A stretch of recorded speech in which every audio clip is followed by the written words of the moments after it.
This is UHANS A101 versus UMI London. Cheap smartphone always comes with poor design. Luckily, they aren't one of those. On UHANS A101, we have a stunning round design, almost a tribute to Samsung Galaxy S4. 2.5D curved Gorilla Glass on the front. Nice touch baby skin on the back. On UMI London, we have a combination of plastic and metal. The design language is very similar to UHANS A101. Same round design but not that round. Same 2.5D curved glass but not that curved. Same curved edges. Same removable backing. Other than the color, I think the designer of both devices has the same goal. That is making comfortable cell phone for one-hand operation. In that point, I think UHANS has done a better job. Two things I don't like about UMI London is what they done to the headphone jack and USB port. The headphone jack is so ugly. The USB on top is so not convenient for me to use due to the metal frame on the side. UMI London is slightly bigger than UHANS A101, also heavier, and for those who hate big black border on the side, UMI London is not a better choice.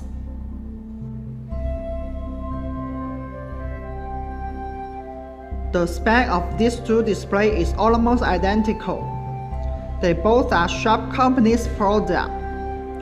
5-inch 720p screen. A101 has Gorilla Glass on top of it. London has dual T2X1 glass on top. But as you can see, their screen preference definitely on the opposite.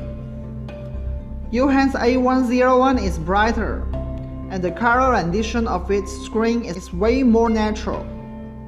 The display on UMI London is oversaturated, and you hardly can see any detail from the dark area of the screen.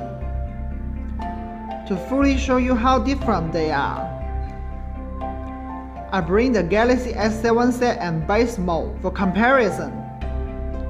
As you can see, although A101's display cannot compare with Galaxy S7, it is still a whole lot better than the UMI London.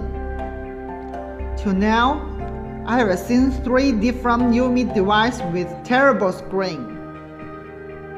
The UMI Touch, UMI Super, and this one UMI London. I think I figured out where UMI get their product cost down. Here is my advice for whoever wants a UMI smartphone. Think twice and get your hand on an actual UMI cell phone. See if you can tolerate the terrible screen on it before you purchase it. But don't think there is the end of their cost down. UHANS A101 got 9-point touch in the N22 multi-touch test, which UMI London only got 2. I think maybe because my hand is too big for the screen.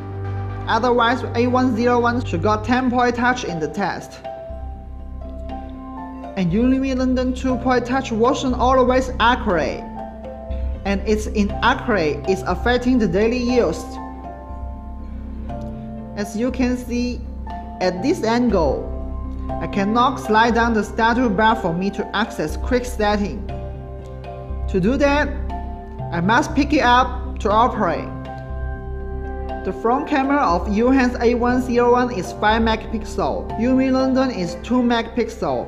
I don't know what had happened to my UMI London. Yesterday, the front camera of it is functional normal. Today, it turned out to be like this, so these are the images they can offer. The rear camera of them is both 8 megapixel. UHANS A101 comes from Panasonic, UMI London's from Sony. Jumping into image, you can see that UMI London's image tends to be overexposure. On the other side, UHANS A101's image is quite pleasing to the eye compared to UMI. But 1 in 10 of them may be underexposure.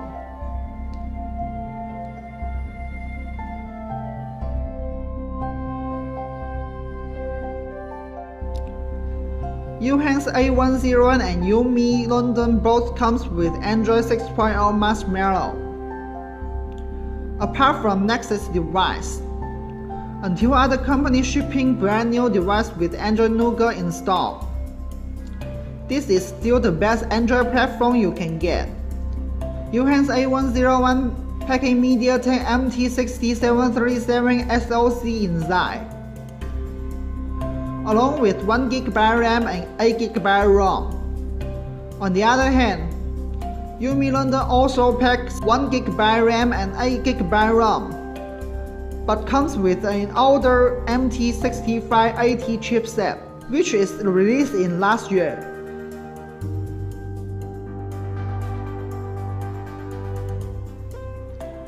As you can see, A101 outperformed the London without a doubt. Higher entry to benchmark may not mean better performance, but UHANS A101's hardware component costing is definitely higher. Jumping into Geekbench, it is a benchmark specific A4 CPU.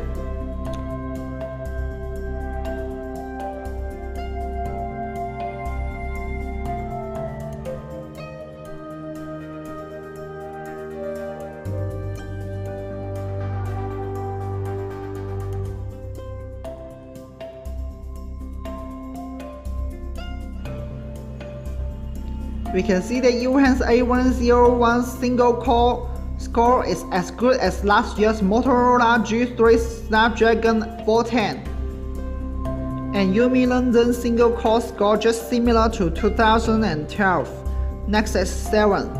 That's a quite out-of-date device.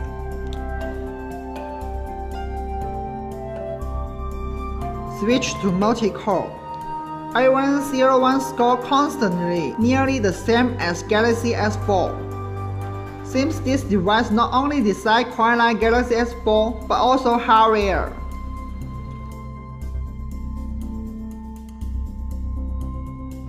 And London's multi-core result is similar to another 2012 device Nexus 10.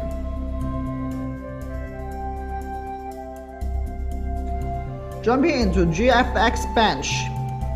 As you can see, the newer GPU from A101 support EX 3.0 and EX 3.1 standard, which the London only support EX 2.0.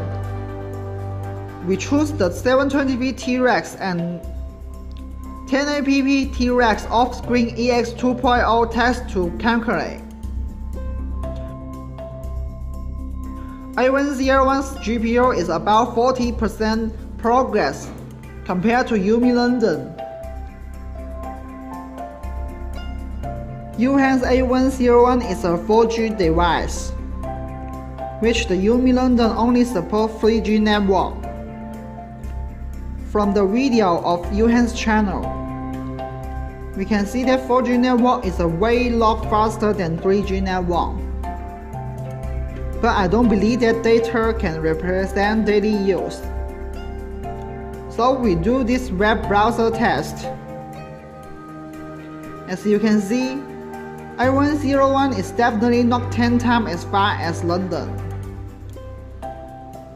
but almost 3 times fast. Means every time you open a web page, using 4G network can save you more than half of the time.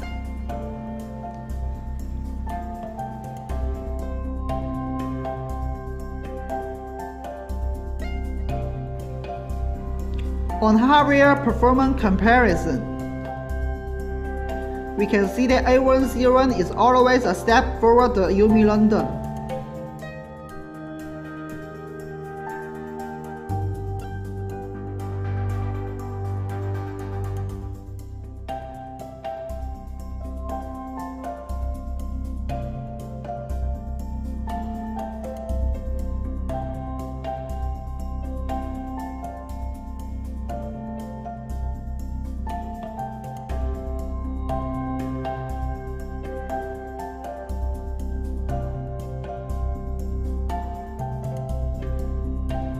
Even sometimes it falls behind, A101 can catch up with and suppressed London not for a long time.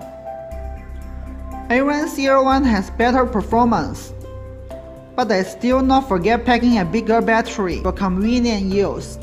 As you can see, A101's 2450 mAh battery is bigger and thicker than UMI London's 2050 mAh battery.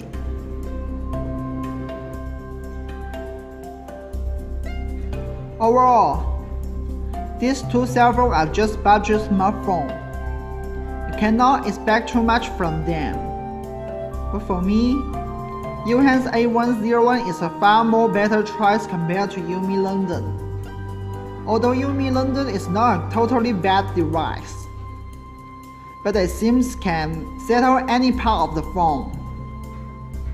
Of all they have settled, the poor display is most obvious thing drawing its back. Smartphone's display is something we will handle every day. I would not recommend anyone consider a cell phone with terrible screen. Other than the display, UHANS A101 has better camera performance, better hardware performance, and it supports 4G network.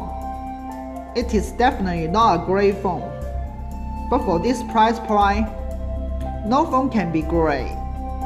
UHANS A101 is cheap, durable, with some extra box.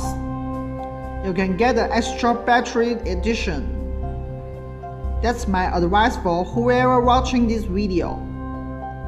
Also, I would love to know which hardware component is most valuable to you guys. Let me know, please leave your comment below.